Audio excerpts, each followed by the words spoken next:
हम लोग where the mind is without fear poem जो है पढ़ेंगे। ये पोअम रविंद्रनाथ टैगोर के द्वारा लिखित है।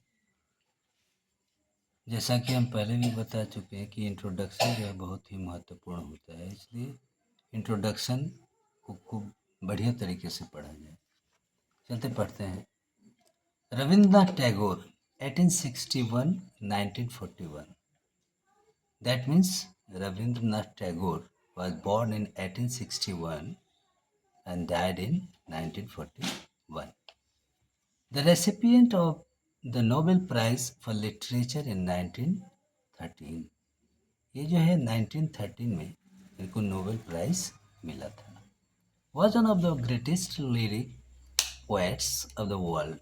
और ये जो है क्या थे, महानतम कवियों में गिने जाते हैं। और इनकी कविता जो है लिरिक पोएट्स, यानी वैसी पोएट, वैसे लिरिक का मतलब होता है गे, जिस कविता को गा करके पढ़ा जा सकता हो। तो ये क्या क्या थे, लिरिक पोएट्स, यानी ये जितनी भी कविताएं लिखे हैं इन्होंने ये लिरिक हुआ करती थी, मैंने गे थी, मैंने गाया जा सकता है। He was also noted dramatist. वे एक प्रसिद्ध नाटककार भी थे, नॉवलिस्ट भी थे, शॉर्ट स्टोरी राइटर भी थे, फिलोसफर थे, ह्यूमनिस्ट थे, nation builder and founder of an international university at Shantiniketan. अच्छा, शांति निकेतन ये वेस्ट बंगाल में है।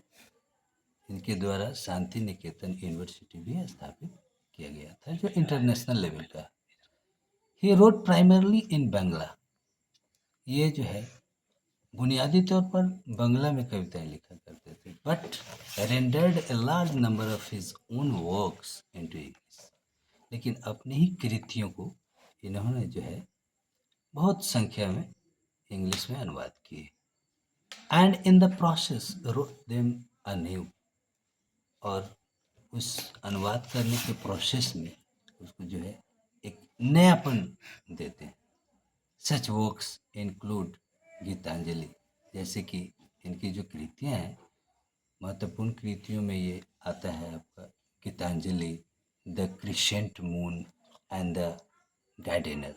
His other important works include, उनकी अन्य जो महत्वपूर्ण कृतियाँ हैं वो कौन कौन सी हैं, जैसे गोरा हो गई, the wreck, the post office, Sadhana and the home and the world, where the mind is without fear.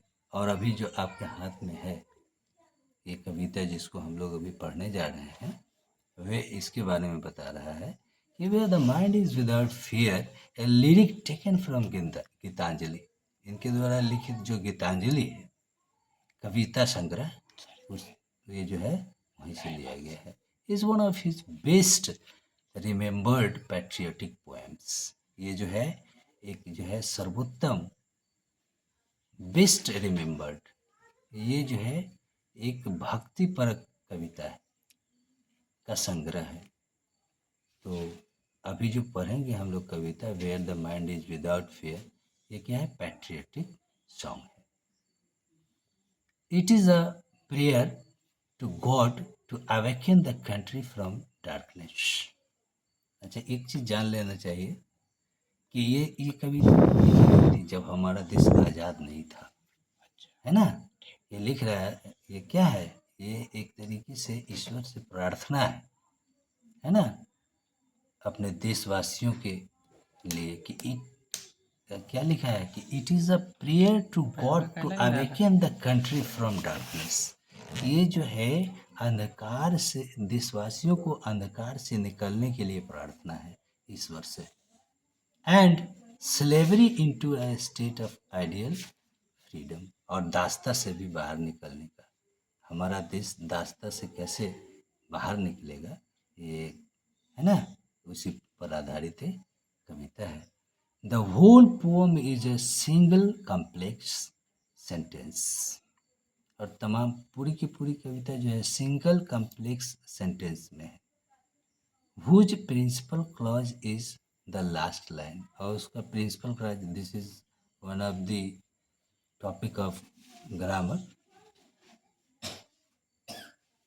The whole poem is a single complex sentence. जितने भी poem है single complex sentence में लिखा गया है. Whose principal clause is the last line. और उसका principal clause कौन सा है?